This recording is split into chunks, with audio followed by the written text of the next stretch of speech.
احنا ركزنا على طب الاسنان في ذيك المرحله. كانت التركية نفتح مثلا 4 مستوصفات مراكز اسنان، افتح مثلا فرع شقق مفروشه، افتح مثلا مشروع ثاني ما له علاقه عقاري، اشتري ارض، فكل 4 5 احد مقابلها شيء. فمشينا في خط متوازي، يعني خط اني ما حط قطهم افشي في سله واحده، فكنا نوزع تنويع المخاطر اللي ممكن تواجهك في المستقبل. نذكر من الاشياء اللي صارت كانت قصه ان في يوم من الايام جتنا لجان من وزاره الصحه وسوت اغلاق تحفظي على مراكز.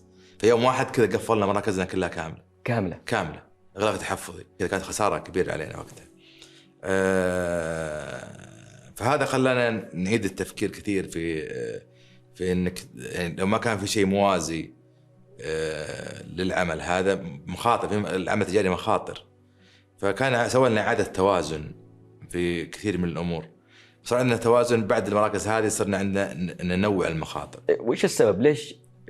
هذه لها قصة. لا أغلاق تحفظ لأي سبب، يعني بعلم شيء اليوم أغلاق تحفظ معناته جاء مثلا اليوم زارك لقى عندك مثلا واحد من الأطباء عنده مشكلة، حلو، واحد مثلا الأطباء جايب أكل وحطه بالثلاجة مثلا، طيب تغلق المركز مغلق تحفظي، طيب ليش؟ والله ما حد أطباء عندك حاط له أكل، طيب أنا مش ذنبي.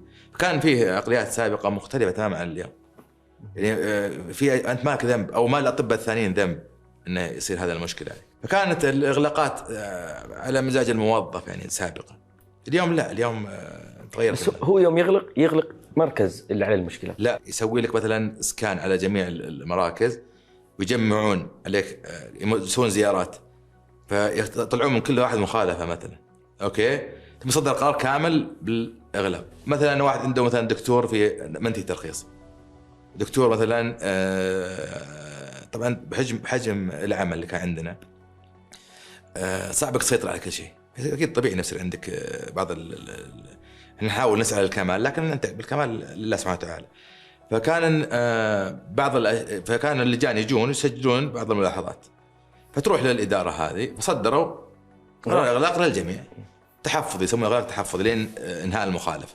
معناته هذه الحادثه خلتكم تبدا تفكروا في التوسع في نفس المجال، ولكن لابد ننوع المحفظه الاستثماريه في باقي النشاط. فكان بعد الحادثه هذه ركزنا على ان نتوسع في مجالات اخرى، وان نلتفت للتملك ونلتفت للعقار والمقاولات ونتوسع في مجالها اكبر واكبر.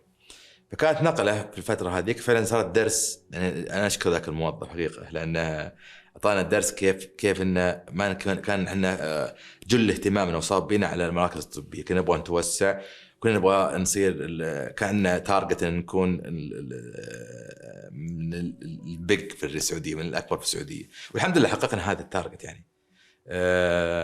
بس كان يمكن لو ما جت ذيك كان توسع اكبر، بس الحمد لله انها جت لانها خلت عندنا توازن في مجالات اخرى. متى تعتبر مرحله التاسيس انتهت وبدات مرحله النمو؟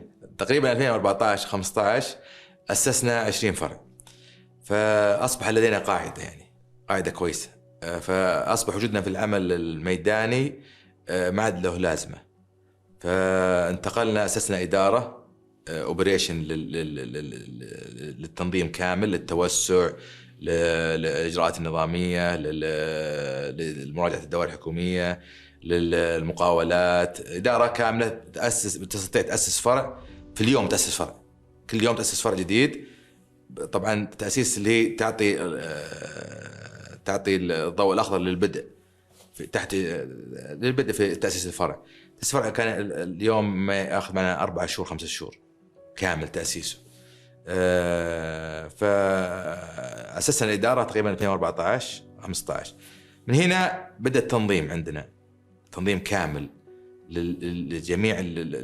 لجميع الشؤون، سواء المحاسبيه، سواء الاجراءات النظاميه، سواء التوجه للتوسع للمشاريع الاخرى. عندنا الوقت ان نشوف المشاريع الثانيه.